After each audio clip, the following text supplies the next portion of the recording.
జీవితంలో ఒక్కసారైనా చేయాల్సిన యాత్ర చార్ధామ్. లత గారి ఆధ్వర్యంలో సంప్రదించండి. నమస్తే, వెల్కమ్ టు సుమన్ టీవీ. నేను పద్మిని. ప్రస్తుతంతో పాటు ప్రముఖ ఆధ్యాత్మికవేత్త, లక్ష్మీ నరసింహస్వామి ఉపాసకురాలు, ప్రముఖ న్యూమరాలజిస్ట్ స్రవంతి గారు మనతో పాటు ఉన్నారు. మాట్లాడదాం అక్క. నమస్తే అక్క. నమస్తే Padmini. Please welcome to our channel once again. Thank you. Thank you నేను చెప్పాలి, మీరు కాదు. సమయం ఇస్తున్నందుకు thank you so very much వాళ్ళందరి తరపున. అక్క, యాజ్ అ న్యూమరాలజిస్ట్ అన్ని నంబర్స్ వాటి రోల్ ని ప్లే చేస్తుంటాయి. ఏ నంబర్ చూసుకున్న అబ్బా ఈ నంబర్ సూపర్ పవర్ఫుల్ అని అనిపిస్తూ ఉంటుంది. మీరు అనేక మార్లు చెప్తూ ఉంటారు. అయితే నంబర్ 7 గురించి ఒక్కసారి టు స్టార్ట్ విత్ నంబర్ 7 తోటే స్టార్ట్ చేద్దాము. యాక్చువల్గా 1 తో స్టార్ట్ చేయాలి, కానీ 7 తో. What is 7 in your life అనుకోవచ్చు, లేకపోతే అసలు మామూలుగా కూడా 7 ప్లే చేసే రోల్ ఎలాంటిది, 7 ఎట్లా మనం మంచి వే కింద యూజ్ చేసుకోవచ్చు, ఇవన్నీ ఒక్కసారి చెప్తారా? 7 ఈజ్ హెవెన్. 7 ఈజ్ హెవెనా? హెవెన్ అలా చూపిస్తుంది, స్వర్గాన్ని చూపిస్తుంది. గ్రేట్. నాకైతే తల తిరిగిపోయింది 7 గురించి చూస్తే. బావగారి లైఫ్ ని చూస్తే ఆ 7 అమ్మ బాబోయ్, కేతు ఇంత చేస్తాడా అసలు. ఇంకా నయం తలలేని కేతువు కదా, తలుంటే ఏం చేసేవాడు. విష్ణుమూర్తికి ముందే తెలుసు, అందుకే తీస్తాడా? అదే అంటున్నా. అసలు ఏ ప్లానెట్ ని చూసినా అమేజింగ్ అమేజింగ్ అనిపిస్తుంది కదా. 7 అట్లా కాదు పద్మిని, మనతోనే ఉండి మనతోనే అన్ని పనులు ఎంత జాగ్రత్తగా నిర్వర్తింపజేస్తాడు అని అంటే, నేను చెప్తాను చూడు బావగారి లైఫ్ లో ఏం జరిగింది 7 అని. 2013 లో మేము కార్ తీసుకున్నాం. 13 లో కార్ తీసుకున్నాం, మన 4786. దాన్ని యాడ్ చేయి, 7 వస్తుంది. 2013 కూడా 7 వస్తుంది. అందుకనే 13 7 వస్తుందా పద్మిని? అంతే కదా, అంతే కదా. 4+ మిస్ అయ్యింది. 2013 is 7.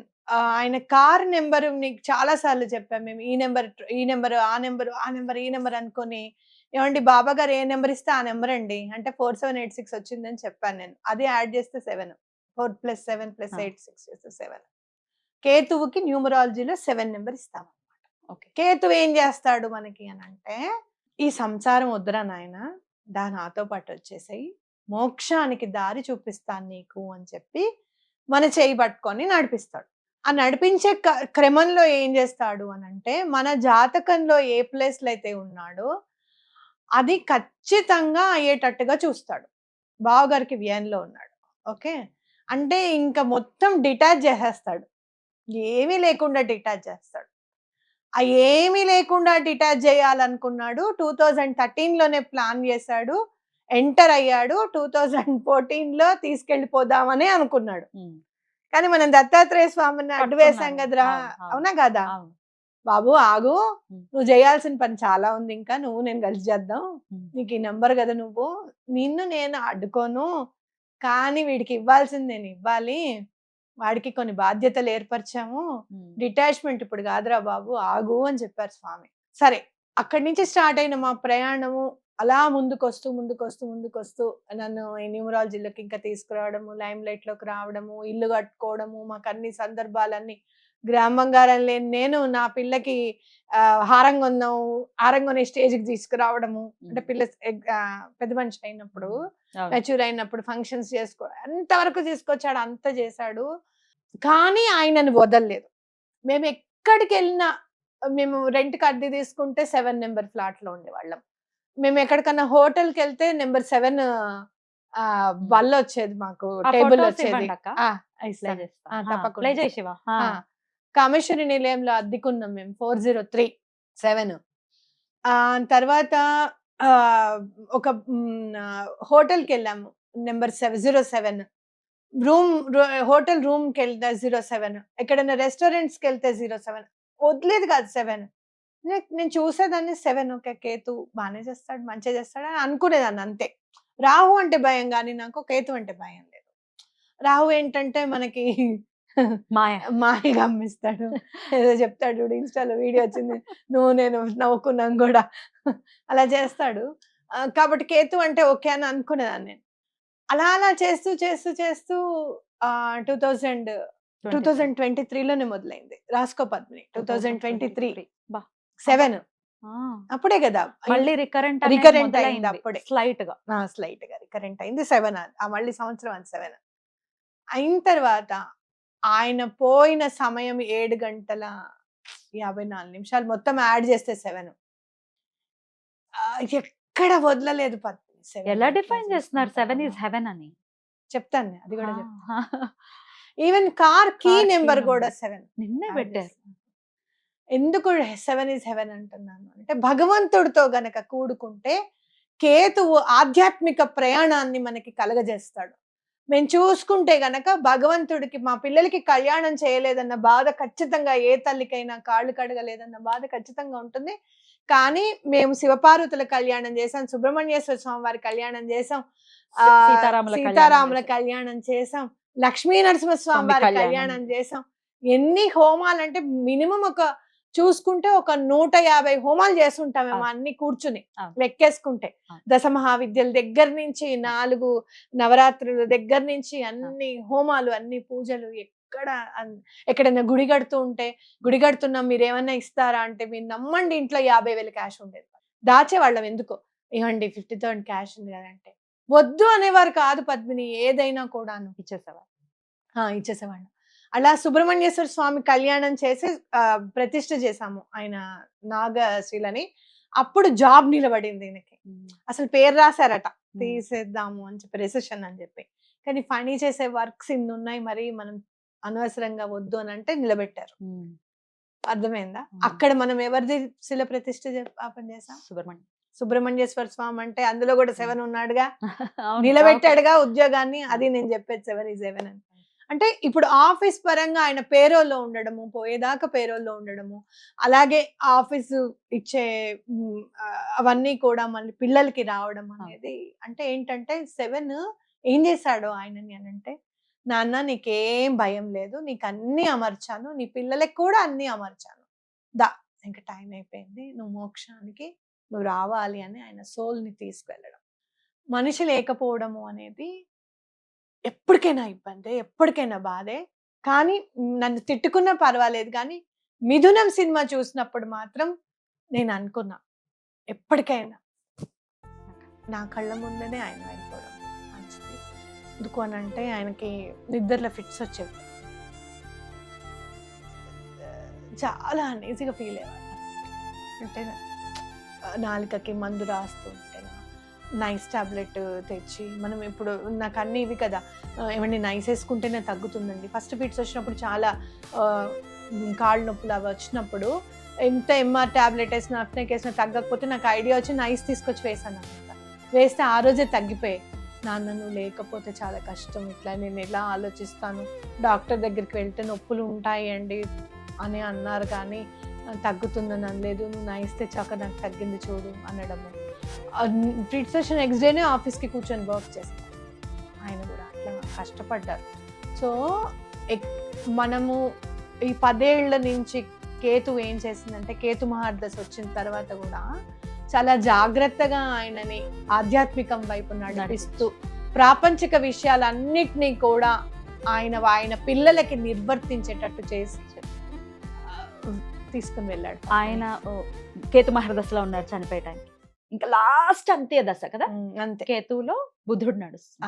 లాస్ట్ అయిపోతే ఇంకా మనం శుక్రమహాదశ వచ్చేస్తుంది, మనకేం బాధ లేదు అని అనుకోవడం అనేది. మళ్ళీ అక్కడ కేతు. అంటే మీరు ఇప్పుడు మనం అనుకుంటాం, మనం హ్యూమన్స్ కాబట్టి మనం కొన్ని ఏర్పరచుకున్నాం, మనం ఒక వివాహ బంధం ఏర్పరచుకున్నాం, లేకపోతే లైఫ్ ఇన్నాళ్ళు ఉండాలి అని ఏర్పరచుకున్నాం. కానీ నేచర్ ఏర్పరిచింది ఏంటి, ఒక శరీరం తీసుకుంటే సోల్స్ ప్రోగ్రెషన్ అనేది జరగాలి, సోల్ వెళ్ళిపోవాలి, పరమాత్మలో కలిసిపోవాలి. ఇదే యాక్చువల్ నేచర్ ఏర్పరిచింది. అవును. సో 7 మీకు డెఫినెట్ గా మీరు చెప్పిన దాన్ని బట్టి నాకు అర్థమైంది ఏంటి అంటే, హెవెన్ కి తీసుకెళ్తా నమ్మితే. నువ్వు ఎటువంటి పరిస్థితుల్లోనూ భగవంతుడి దారి వదలకూడదు. భగవంతుడి దారిలో ఆధ్యాత్మికంగా ఉంటే కేతు అంతా ఎవరు హెల్ప్ చేయరు ఇంకా. రైట్, సూపర్ బాక. ఆన్ దిస్ నోట్ చెప్పండి, 7 డేట్ ఆఫ్ బర్త్ ఉన్న వాళ్ళకి ఎట్లా ఉంటది వాళ్ళ లైఫ్, వాళ్ళు ఖచ్చితంగా ఏమేమి జాగ్రత్తలు తీసుకోవాలి, ఒకవేళ కేతు అంటే చిత్ర విచిత్రంగా ఈధర్ ఉంటే చాలా భక్తితో ఉంటారు, లేకపోతే అసలు దేవుడు లేడు అని అంటారు. ఇట్లా మనం చూస్తూ ఉంటాం. దేవుడు లేడని అన్నా కూడా వాళ్ళు నిజాయితీతో మాట్లాడతారు. వాళ్ళకున్న నాలెడ్జ్, అపారమైన నాలెడ్జ్ ఉంటుంది. ఒక విధంగా మా నాన్నగారు 7 ఎప్పుడు హెల్ప్ చేస్తూ ఉంటారు నాకు. విద్యత 7 ఎంత కేతు ఎంత హెల్ప్ చేశారో తెలుసా. నేను ఈ రోజు బయటకు వచ్చి వర్క్ చేయగలుగుతున్నాను, నేను రిహాబ్ లో నేను ఉన్నాను మా వారిని పెట్టుకుని అంటే మా అత్త వల్లే కదా, మా పిల్లల్ని మా అత్త చూస్తున్నానే కదా. మరి ఐమోయే డెస్టినీ నెంబర్ 7 మామూలుగా హెల్ప్ చేయలేదు నాకు. నిజంగా చెప్తా, ఎవరికైనా హెల్ప్ చేస్తాడు, ఎవరికైనా హెల్ప్ చేస్తాడు. భగవంతుడి అండ గనక ఉంటే, మా అత్త కూడా చాలా పూజలు చేస్తుంది, నమ్ముతుంది, దత్తాత్రేయ స్వామి చదువుతుంటాడు. మా మాయ పిల్లలు లేకపోయినా వాళ్ళిద్దరిని సేఫ్ ప్లేస్ లో ఉంచాడు చూడు. ఎవరికైనా హెల్ప్ చేస్తుందా అంటే నేను చెప్తున్నా, ఇది నేను హెల్ప్ చేస్తున్నానని చెప్పుకోవడం కాదు. అంటే వాళ్ళకి పిల్లలు లేరు, ఇవాళ రేపు పిల్లలు ఉన్న వాళ్ళకి ఇదే ఎట్లుంది పరిస్థితి నీకు తెలుసు. కానీ పిల్లలు లేకపోయినా కూడా వాళ్ళకి ఒక సముచిత స్థానాన్ని ఇచ్చి, వాళ్ళకి ఒక ఏ బాధ లేకుండా, నాకు పిల్లలు లేకపోయినా పర్వాలేదు, నాన్న నాకు పిల్లని చెల్లాడు, నాకు పిల్లల్ని చెల్లాడు అంటది మా అత్త. అట్లా చాలా హెల్ప్ చేస్తాడు పద్మిని. భగవంతుడు మార్గంలో ఉండాలి. వీళ్ళు ఇంకా ఎట్లా అంటే నెంబర్ 7 గురించి ఇంకా నేను చాలా వివరంగా మీకు చెప్తాను. వాళ్ళు వర్క్ నమ్ముకుంటారు, ధర్మాన్ని నమ్ముతారు. నేను నా ధర్మం ఇది, నా ధర్మమే నన్ను రక్షిస్తుంది అని నమ్ముతారు. మీరు అదే దానిలో ఉండండి. బావగారు కేతుమార్ దశలోకి వచ్చిన తర్వాత చాలా మార్పు వచ్చింది. ఏంటంటే భయపడే వాళ్ళు అనమాట, ఏదైనా అడగడానికి గాని ఏదైనా చేయడానికి గాని భయపడేవాళ్ళు. కానీ కేతుమార్ దశ వచ్చిన తర్వాత అసలు వాళ్ళ నాన్నగారితో నుంచుని మాట్లాడడానికి భయపడేవాళ్ళు. నీకు పాల ప్యాకెట్ తేయడం తెలియదు నాన్న, నువ్వు ఆగు అని అంటే ఆగేవాళ్ళు. ఆయనే వెళ్ళి పాల ప్యాకెట్ తెచ్చేవాళ్ళు మా మామగారు. అవును పద్మిని. నేను చిన్నదాన్ని డెలివరీ అయినప్పుడు నాన్న కొంచెం వెట్ వైప్స్ తీసుకురండి, చాలా వర్షం పడుతుంది అనమాట. అంటే నేను దగ్గరకు పిలిచి చెప్పాను, వెట్ వైప్స్ తీసుకురండి అంటే. బాహాటంగా మాట్లాడుకునే రోజులు కావు 2011లో వెట్ వైప్స్ గురించి, ఇంకో మాట గురించి. వెట్ వైప్స్ దేనికి ఉపయోగిస్తాం, తుడవడానికి ఉపయోగిస్తాం కదా. అది నలుగురిలోనూ తెలియకూడదన్న భావనలోనే ఉన్నాం ఇంకా అప్పుడు 2011లో. ఆయన దగ్గర పిలిచి కొంచెం వెట్ వైప్స్ తీసుకురండి, ఫుడ్ ల్యాండ్ ఉందిగా తీసుకురండి పక్కన అని నేను నెమ్మదిగా చెప్తే, నాన్న ఏం పడుతుందని అడిగారు మా మామూలు. అంటే వెట్ వైప్స్ తెమ్మంటుందని. నువ్వు ఆగు నేను తెస్తానని ఆయన వెళ్ళారు. నేను తేగలుగుతాను నాన్న అని కూడా చెప్పే వ్యక్తి కాదు ఆయన. అలాంటి వ్యక్తి, నాన్న నాకు యాన్సెస్ట్రల్ ప్రాపర్టీ కావాలి, నా పిల్లల పేరు మీద నాకు కావాలి, నాకు చేసేయండి నాన్న, నేను ఇన్నాళ్ళు ఆగాను, తాతగారు ఇచ్చింది నాకు రిజిస్ట్రేషన్ చేయండి అని కేతుమార్ దశలోనే అడిగారు. కేతుమార్ దశలోనే రిజిస్ట్రేషన్ జరిగింది. క్వశ్చన్ చేయలేని వ్యక్తిని ఎప్పుడు క్వశ్చన్ చేయాలి, ఎలా క్వశ్చన్ చేయాలి అనేది కూడా కేతు నేర్పిస్తాడు. You have to take help of కేతువు ఇన్ యువర్ బర్త్ చార్ట్. సరే మీరు నెంబర్ 7 లో పుట్టలేదు, డెస్టినీ నెంబర్ 7 లేదు, మీకు లేదు, లేదు. కానీ నీ చార్ట్ లో కేతువు ఎక్కడున్నాడు దాన్ని మనం బోర్డు మీద వేసి నేను చెప్తా. ఎక్కడున్నాడు, నువ్వు ఎలాంటి జాగ్రత్తలు తీసుకోవాలి, తీసుకుంటే నీకు ఇటు ఫైనాన్షియల్ గాను, ఇటు ఆధ్యాత్మికంగాను, స్పిరిచువల్ వేలోను నేను ఎలా నిలబెడతాడు 7 అనేది నేను ఎక్స్ప్లెయిన్ చేస్తాను. షూర్. అట్లా ప్రతి హౌస్ గురించే చెప్తాను, ప్రతి గ్రహం గురించి కూడా తప్పకుండా చెప్తాను. కానీ నన్ను నిలబెట్టింది కేతు, ఆయనకి అందుకని దండం పెడుతూ ఆయనకి గ్రాటిట్యూడ్ గా ఫస్ట్ కేతు గురించి చెప్తాను. షూర్, నెక్స్ట్ వీడియోస్ లో వస్తుంది. మీరు కూడా వినాలి అనుకుంటే ఎస్ తెలుసుకోవాలనుకుంటున్నాను కమెంట్ చేయండి. మీరు ఇలాగే అంటారు చేయట్లేదు అని అనకండి. డిఫరెంట్ కారణాల వల్ల చేయలేకపోయాము, మీకు కూడా తెలుసు అవేంటో. ఇప్పటి నుంచి ఇంకా తగ్గేదిలే అంతేనాక. ఇంకొక విషయము చెప్పండి. న్యూమరాలజిస్ట్ అన్న పదాన్ని వినలేదు నీ నోటి నుంచి అని కొంచెం బాధ ఉండింది పద్మిని. కానీ అయ్యో నేను వినలేదే అన్నది కూడా కేతుమార్ దశ ఆయన వెళ్ళిపోయిన తర్వాతనే ఫస్ట్ వీడియోతో న్యూమరాలజిస్ట్ అనిపించుకుంది. అంటే చెప్తున్నాను మీకు, ఒక ఆలోచన మనకు వచ్చింది అని అంటే ఆధ్యాత్మికంగా మనకు ఉంటే కనుక, కేతువు నాకు 4th ప్లేస్ లో ఉన్నాడు కదా పద్మిని, 4th కదా, 4th ప్లేస్ లో ఉన్నాడు. ఆ 4th ప్లేస్ లో ఉన్నప్పుడు ఎట్లా అంటే, నువ్వు దేని మీద అయితే దృష్టి పెడతావో అది భగవంతుడి దారిలో ఉన్నప్పుడు, అయ్యో అది నాకు ఎందుకు అందలేదు అని నువ్వు అనుకుంటే ఇదిగో అని ఇచ్చేస్తాడు. చేస్తున్నాడు చూస్తున్నాం.